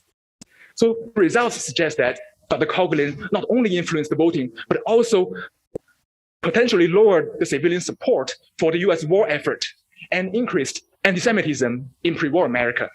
And this highlights the substantial influence of charismatic leaders who have access to the media, as well as the potential for religion to enhance that influence. And in the last chapter, let's fast forward again by 2 decades to the civil rights era in the 60s, which ushered in arguably one of the most important breakthrough in racial equality and justice in American history. So while the movement was taking place and gaining momentum, Black radio stations, which were stations that appeal specifically to an African-American audience, they were broadcasting across large swaths of the nation, especially in the South. These stations were truly all owned by white businessmen, primarily interested in profits. They focused on music and entertainment, but occasionally they also allowed civil rights activists to speak on these radio stations, and hence they kept the mass population of African Americans informed of the movement. So in this paper, I examine the role of Black radio in the civil rights movement. And to study the effects of Black radio, again, I have collected a novel data on these radio stations and predict the signal strength of them across counties to measure the exposure to Black radio. And using a similar empirical strategy from the previous chapter, I find that exposure to Black radio has increased African Americans' political participation during the civil rights era. As in this figure, counties more exposed to Black radio were more likely to see a new local branch of the NAACP, which was oldest and the largest civil rights group during this time period. And following no pre-trends before the emergence of Black radio. And it is similar when we look at within county change over time between 1942 to 1964. So I do not have time to go into more details of the paper, but I just want to mention that I find similar results in the paper when looking at other outcomes, such as Black voter registration rate. I also found that places more exposed to Black radio and with a large share of African Americans, they saw greater inflow of state to county aid transfers. And these places were also more likely to see their local congressmen to give their support to civil rights bills, especially after the passage of the 1965 Voting Rights Act, highlighting the importance of Black radio to the Black community. So finally, I just want to conclude by saying a few words of thanks. I want to thank my late advisor, Werner Trauskin. So Werner introduced the world of economic history to me, and till today, I can still remember fondly and vividly how Werner would come to my office oftentimes and knock on my door and say, "Hey, Tianyi, do you have a second? Do you want to come to my office? Let's chat a bit about your work." And so Werner's passion for economic history and his care of his students continue to and never fail to motivate and encourage me till today. And I also want to give a shout out to my committee members who are not listed in any particular order, my other colleagues and friends in Pittsburgh and elsewhere, some of whom are present tonight, here in person as well on Zoom, the larger economic history community, and many others, without whom I wouldn't be here today. Thank you, everyone, and I look forward to talking more with you afterwards. Thank you.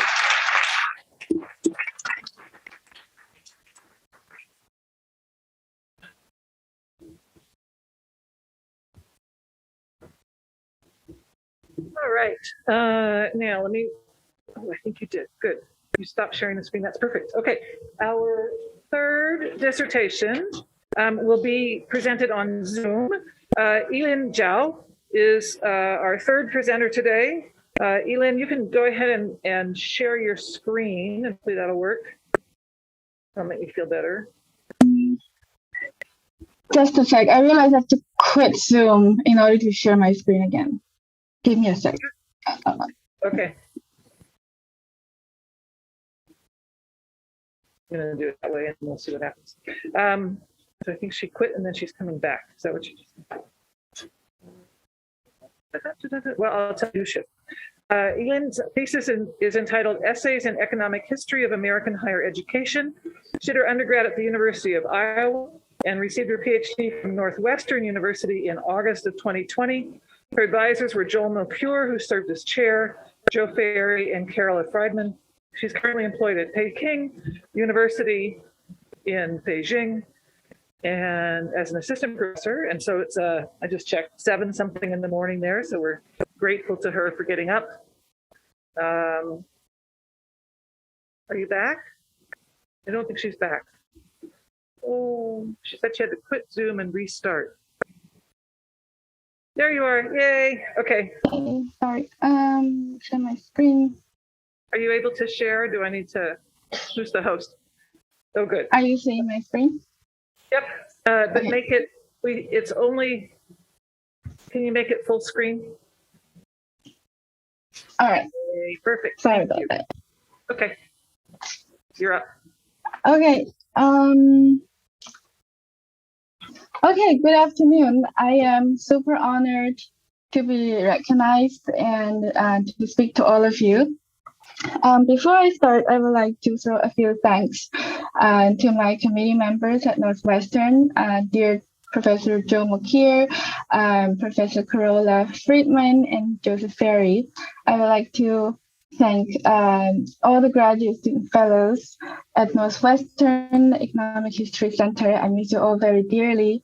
And finally, this dissertation cannot be completed without the cooperation with my amazing co-authors, Haeyu Sean at Case Western University and Mike Andrews at Maryland University. All right. So as someone who was born and raised in mainland China, yet received all her higher education from undergraduate to graduate school in the United States, this dissertation is motivated and inspired by a lot of personal experience and personal questions. And the most important one is, why the heck did US build so many colleges? There is increasing evidence that universities matter for economic growth, for innovation, and for personal upward mobility.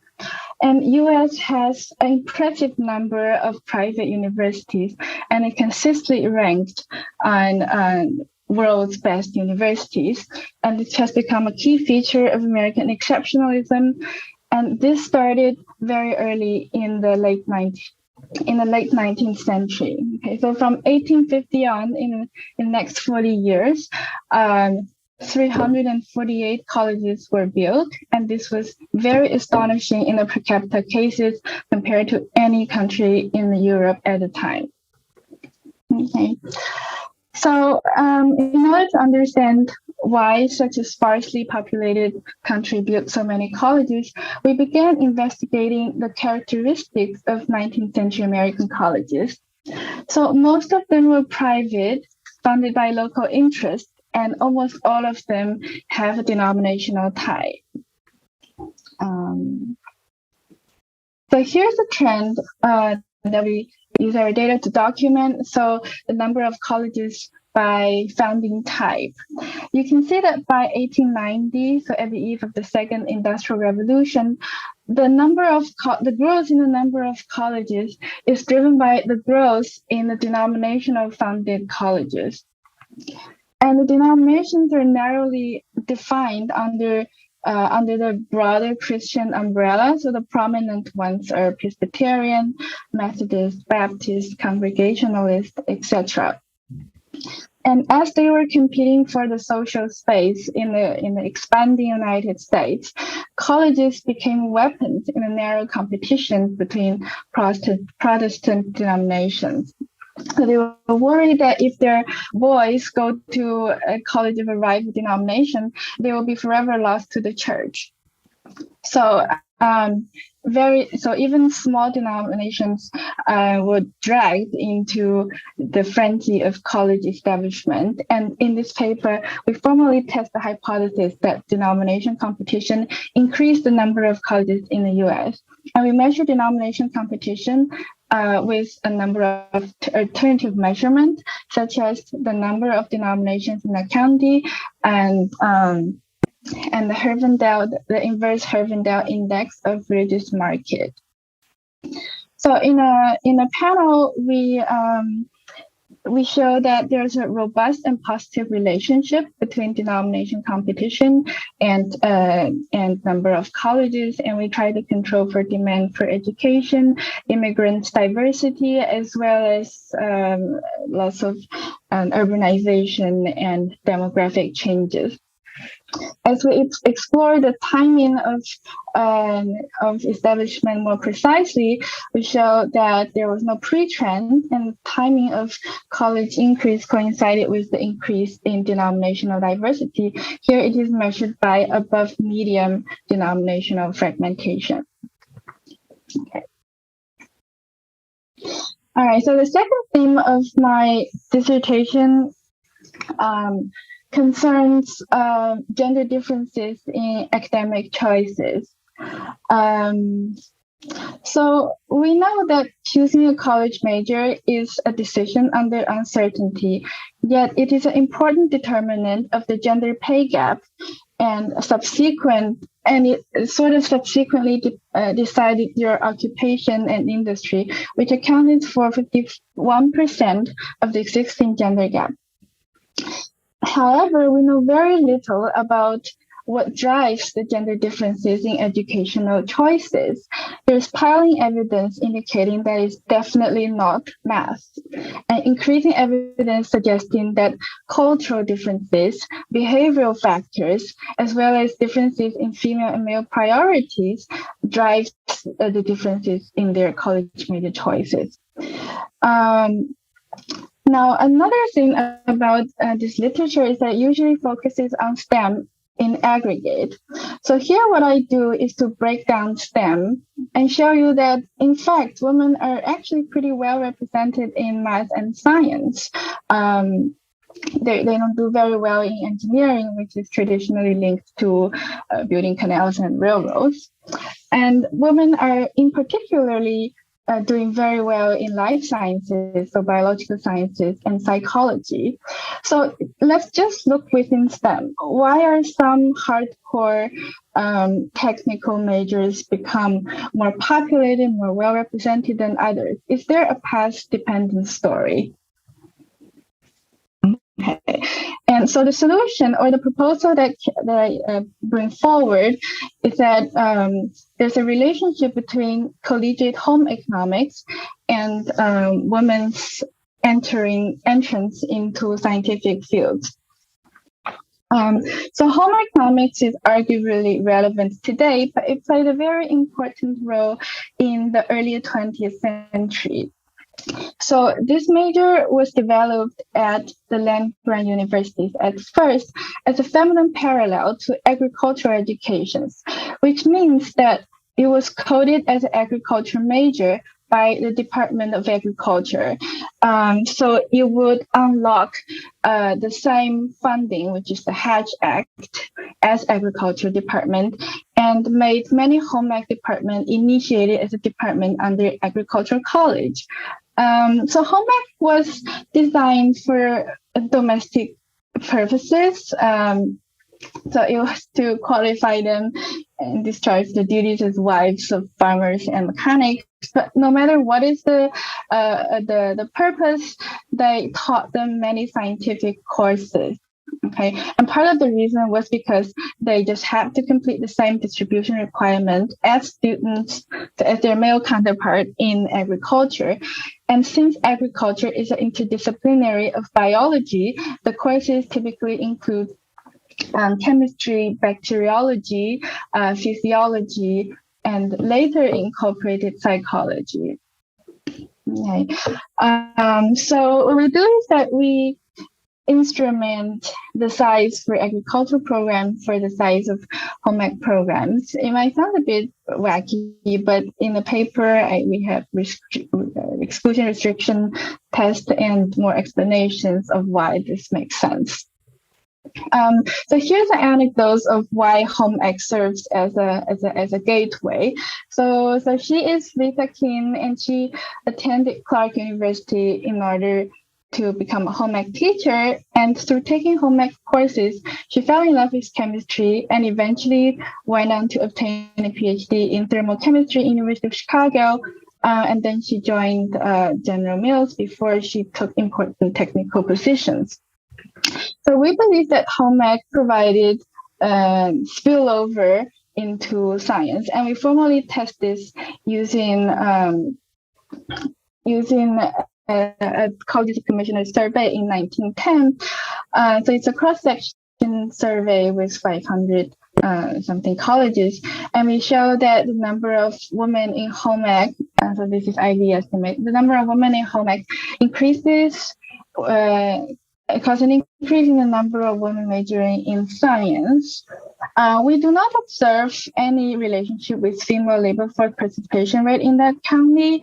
If anything, it's negative, which makes sense. So most people who select into home ec wanted to become wives and mothers. However, we do observe that there's a positive correlation with the share of women employed in technical occupations, which gives suggested evidence that home ec was technical or scientific enough to push women who either wanted to go into scientific field but couldn't, or women who realized that they have a passion for science into these technical occupations.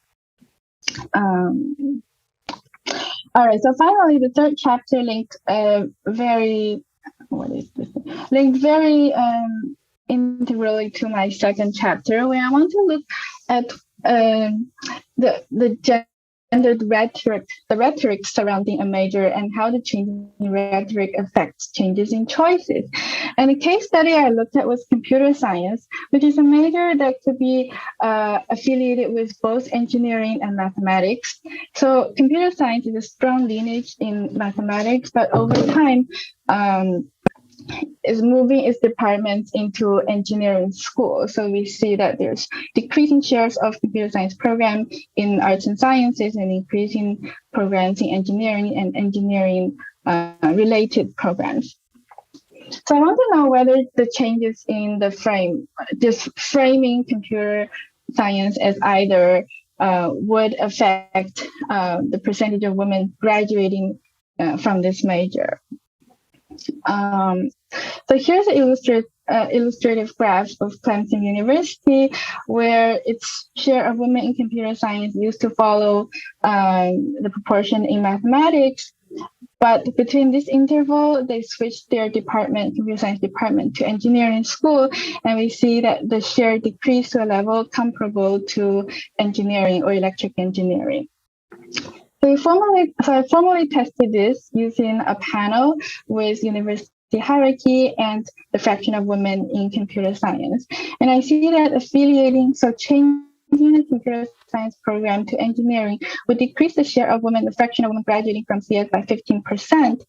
However, if we associate it with arts and science, or business school, you would actually mediating the effect because it's more normative for women to go into business or arts than in engineering. However, if additionally tying computer science to electric engineering, you will lower the fraction further, because compared to engineering on average, electrical engineering is one of the most male-dominated of all engineering. All right, I think my time is up. Thank you so much for listening, and I'm not there, but I hope we can discuss some of the results in some way. Thank you.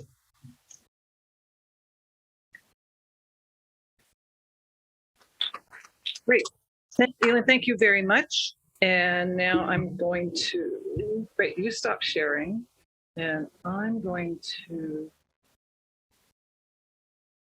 use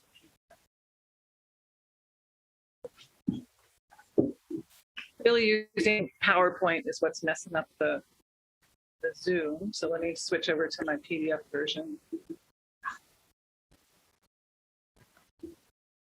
Okay. Hold on, Control L.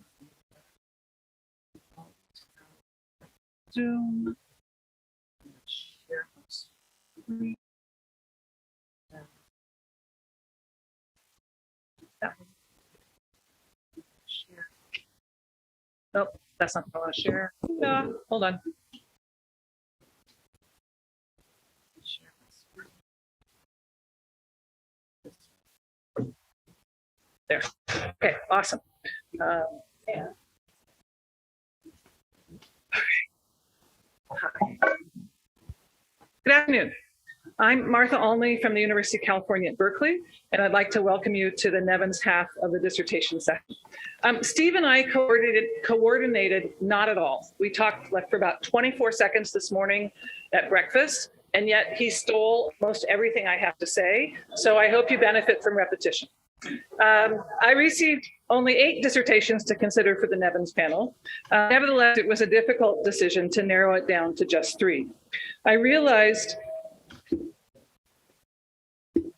oops, advance. There we go. Okay, I realized in the process of trying to decide who would be the 3 Nevins panelists that there are no guidelines. They ask you to be the convener, but then the convener has to make their own guidelines and figure out what they think constitutes one of the best dissertations in the previous 12 months in my case, US or Canadian economic history. So as you come up with your guidelines, they may be somewhat idiosyncratic. These are my guidelines, Marty's. This is what makes Marty's choice as to the top dissertations for the Nevins panel, although it turns out to be almost the same list as Steve had. At the same time, as you're coming up with your own guidelines, you're also trying to figure out what y'all would choose as the dissertations for the panel, which is kind of a challenge.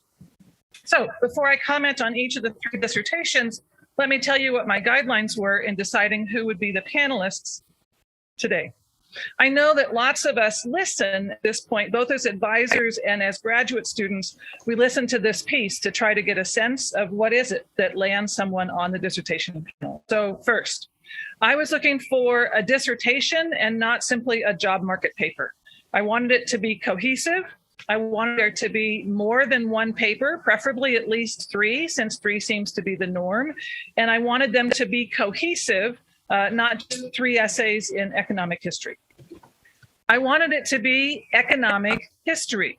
I'm old school. My understanding of economic history is that economic history is not simply economics with old data. I wasn't looking for somebody who was essentially a theorist, but who wanted to test that theory with some data from the 19th century that they were able to download with a few clicks of a mouse. I'm looking for someone who is doing economics and history, which to me means that we are trying to understand historical events through the lens of economics. And in our analysis, we recognize the importance of institutional knowledge and historical context. There's more to doing economic history than simply locating old data. I wanted to see something beyond downloading data. I think that really what makes you stand out as an economic historian, I wanted to see that the individual had gotten their hands dirty finding some data that they used, that they were aware of the context for their data, that they recognized the limitations of their data, but also the beauty of their data. I wanted there to be compelling, interesting questions, something I should care about, something that makes me think about the world differently. As you can see, Steve and I have exactly the same list. And because I'm a Berkeley person and I hang out with Barry Eichengreen probably too much, I want there to be applications of the economic history to some sort of policy questions from today. Because I think that while there's fun in doing history for history's sake, At the end of the day, we are still trying to contribute to a broader conversation about economic policy and making the world a better place. I wanted to see works that contributed to that broader conversation. So that's a lot. And yet still it was difficult for me to narrow it down to just 3. Now, what all of this means to those of you who are listening from the perspective of taking notes as an advisor. First of all, from my perspective, edits that are done after you get the PhD, after you finish and file, before you send it off to the EHA, those edits have a marginal benefit of, I would say, epsilon in the neighborhood of 0. Because those kinds of edits are not going to change whether the work meets those big think check boxes. So if you're an advisor who says, edit it before you send it to the EHA, not a good use of time. It also means that writing quality matters because good writing conveys all of these things. I give everyone in our economic history dissertation group a copy of Deirdre's book on economical writing. I want to encourage all the rest of you to do the same. Give every student who's doing economic history in your program a free copy of that book. If I have to wade through confusing writing in order to discern what the person is trying to do in their thesis, that's just not going to cut it. And I appreciated there being an introduction that tied the essays together. I didn't need a conclusion, but I wanted an introduction that tells me that the author recognized that there was a thread that tied these 3 or more essays or chapters together. Now, before I give my comments about the dissertations themselves, I want to say something to you that to me is probably the most important thing I'm going to say today. 35 years ago, this is not the important part. 35 years ago, I was on this panel, and the person who was the convener, I don't remember who it was, had their own particular and not widely held view of what was good economic history and awarded the prize based on that view. And that's fine. I mean, that's kind of the prerogative. They ask you to do this. They give you no guidelines whatsoever. You get to choose. But what happened, and here comes the important part. What happened was in the restroom, in private conversations, there were too many people who came up to me afterwards and said, you were robbed. It's not fair. You were robbed. She shouldn't have decided it that way. That made me feel like I lost, like I was a loser. Don't do that to people. Don't do that. Every one of these people, every one of the 6 folks you've heard from today, they're a winner. End of story, they're a winner. Every one of them is on the dissertation panel, and being on the dissertation panel, that's the big thing. So what I want you to do is when you see each of these folks after this event, and particularly at the banquet tonight, don't be that person. Don't say you were robbed. Don't look away. Don't do that. They're all deserving of your congratulations. Every one of them is a panelist, and that's fabulous. So congratulations, congratulations, congratulations, congratulations, congratulations, congratulations. It suffices to say congratulations. That's what I want you to walk out of here with. All right, let me turn now to the dissertation. The other morning, I was getting ready for my weekly meeting with 2 sets of undergrad RAs, both of whom are working on projects related to improving representation of women and students of color in the economics major. As I dressed, I heard NPR news about the COVID-19 death of another conservative radio talk show host, coming on the heels of his exhorting his listeners to avoid the vaccine. And as I sat down to breakfast, I opened the New York Times to a full-page ad advocating for the statehood for Puerto Rico. Those are the 3 dissertations on this year's Nevins panel. Brian Marine looks at Puerto Rican development in his dissertation, and he reminds us that as recently as 2017, half Americans did not know that Puerto Ricans are US citizens. Brian's is important work that offers something for everyone. For the demographers and the health economists in the room, we have a chapter on the mortality transition in Puerto Rico. Between 1930 and 1960, life expectancy jumped by 28.8 years. 28.8 years. That's got to be a holy Toledo observation for the demographers. Brian uses an event study framework to demonstrate that opening a public health unit lowered mortality, especially through the impact of midwives and nurses on infant and maternal mortality. For the transportation and growth folks, There's chapter 3.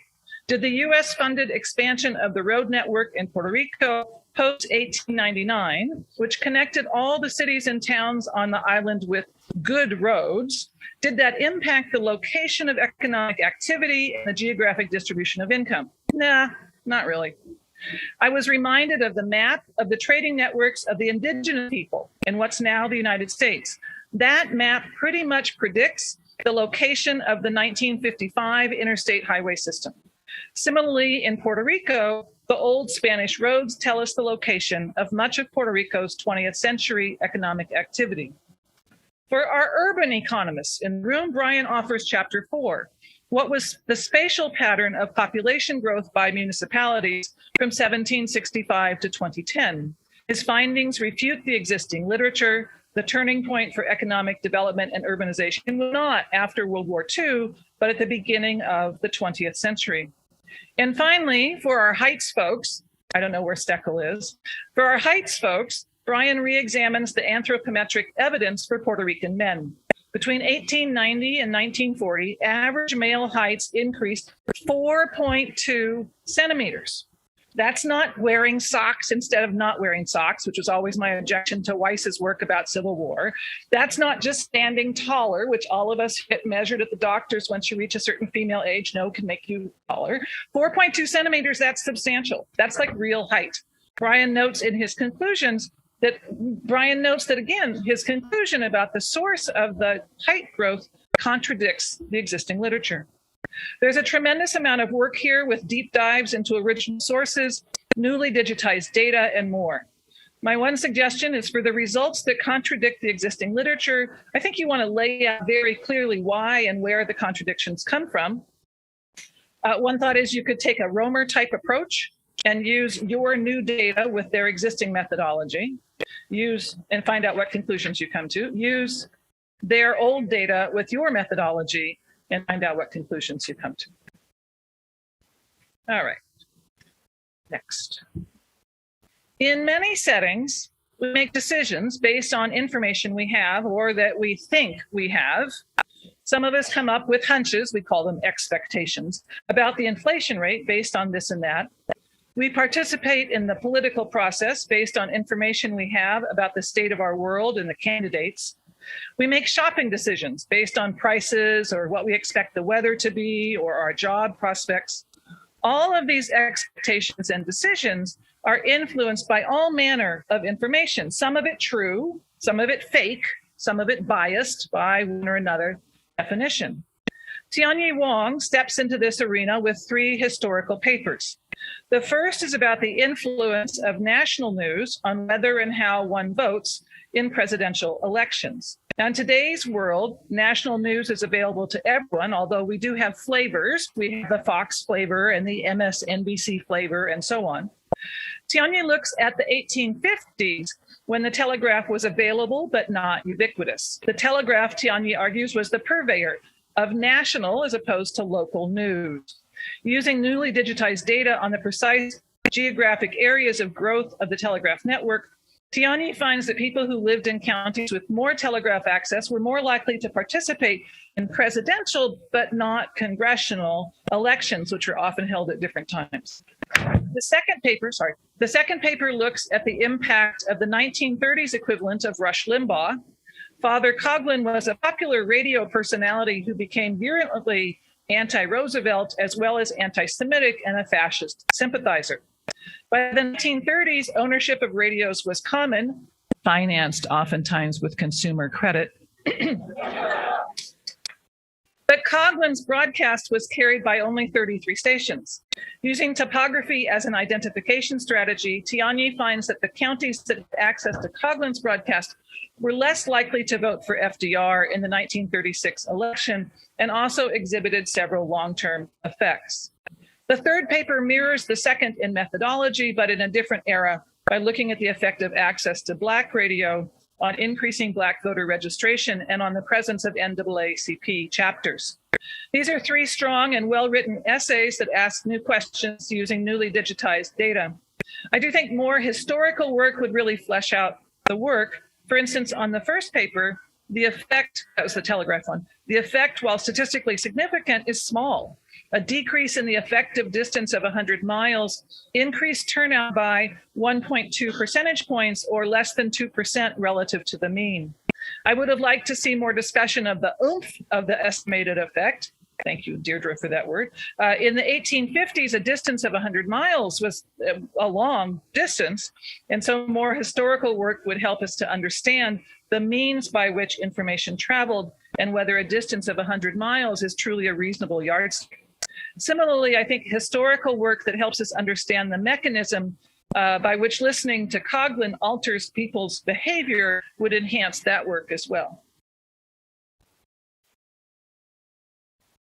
Let me venture that we all have an interest in higher education, why colleges were founded, what determines the patterns of who majors in what, even down to whether having an economics major in letters and science versus the business school has an impact on the demographic composition of our majors. Yiling Zhao enters this conversation with 3 essays on the history of US higher education. Yiling's first paper looks at the 19th century establishment of private colleges in the United States. Most were founded by church folk. My wife, Esther, is a retired Baptist pastor. She went to Georgetown College in Kentucky, founded by the Baptists in 1829. I went to the University of Redlands in California, founded by American Baptists in 1909. Why did our denominations found these colleges? And why did each of us, born and raised Baptist, go to Baptist colleges rather than Methodist or Catholic ones? Yiling's work predates our experience, we're old, but not that old, in addressing those questions. She assembles impressive data sets from a variety of sources and argues that denominational competition led to the founding of more colleges and that students had a preference for college in their own denomination. In her second paper, Yiling examines the pre-World War II legacy of home economics. Now, how many people here know, or at least knew before Yiling's presentation, what was in the standard home ec curriculum? It's not the sewing and ironing and cooking that we learned in high school. It's about science and nutrition, consumer finance, and much more. I had to bring it in. And as a field, according to Danielle Drellinger's recent book, The Secret History of Home Economics, home ec was founded by a woman chemist.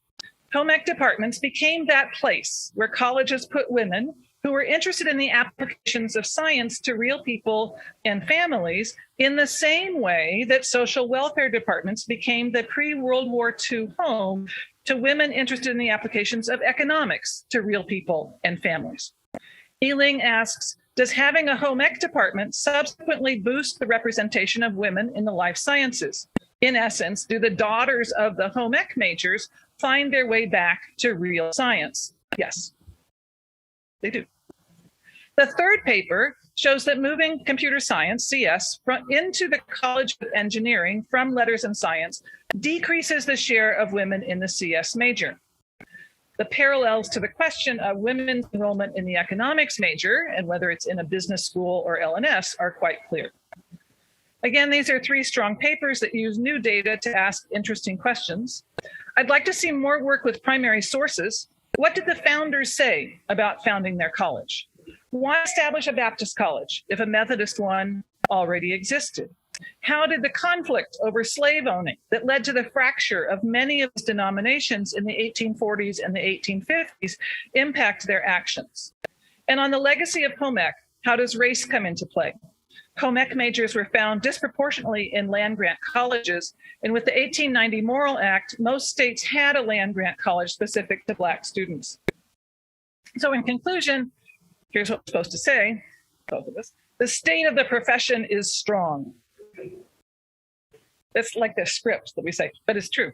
As we've seen here, and I think also in the poster session, I forget where we are relative that way, poster session, and in the poster session, our young folk are producing good, interesting, creative work in economic history. I offer you all both a heartfelt welcome to the economic history community and a joyous congratulations.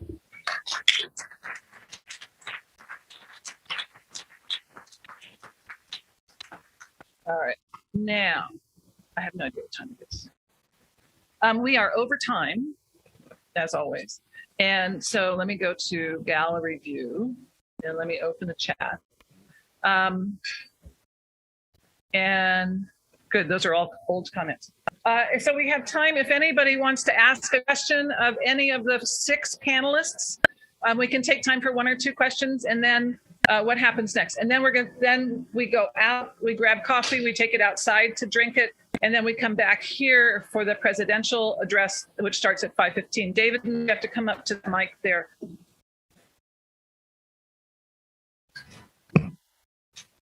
So yeah, all great discussions. My question is for Yeling Zhao, and especially about the chapter on computer science. And there's 2 aspects I was curious about.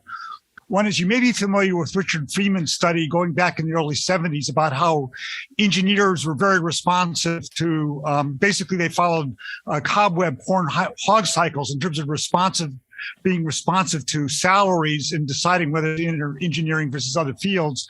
And I was wondering if there were gender differences, if you have any evidence on this, and gender differences in responsiveness to computer science salaries. There could often be bubbles in those salaries. And I was wondering if there was more responsiveness of men versus women in that. And related, in some of the economics literature, there's the notion that women are more responsive to being discouraged by doing poorly initially. And I was wondering if in the computer science aspect, women were more discouraged by initially doing poorly compared to men. So those are some issues I was wondering about. So thank you very much. All right. Eileen, were you able to hear the question?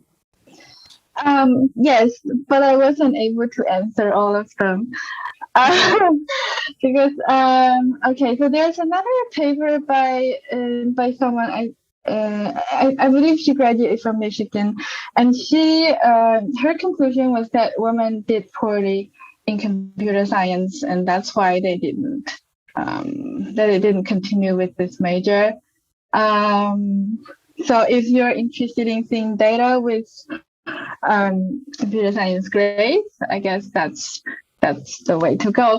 And in terms of whether salary encourages more men to go into computer science than women,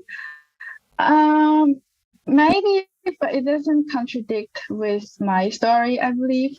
So when I just look at when I look at women who actually choose computer science and men who actually choose computer science, and I look at what they double major with, it's very unlikely that women double major with engineering compared to other fields. So, so regardless of whether it's the salary that drives women or men into this field, that the cultural component of an aversion to engineering still exists. I don't know if I answered very well. Maybe not. Okay. But those are hard questions. All right. I think there's only 7 people left in the room. So we're going to go get coffee and come back by 5:15 for John's address. Thank you all very much. And thank everybody else who already left. Thank you. Bye. Thank you to Eileen and... thank you so much, Martha, for reading through my dissertation and for those wonderful comments. Thank you so much. Yeah, you're welcome. All right. I think I'm going to leave the meeting is what I'm going to do.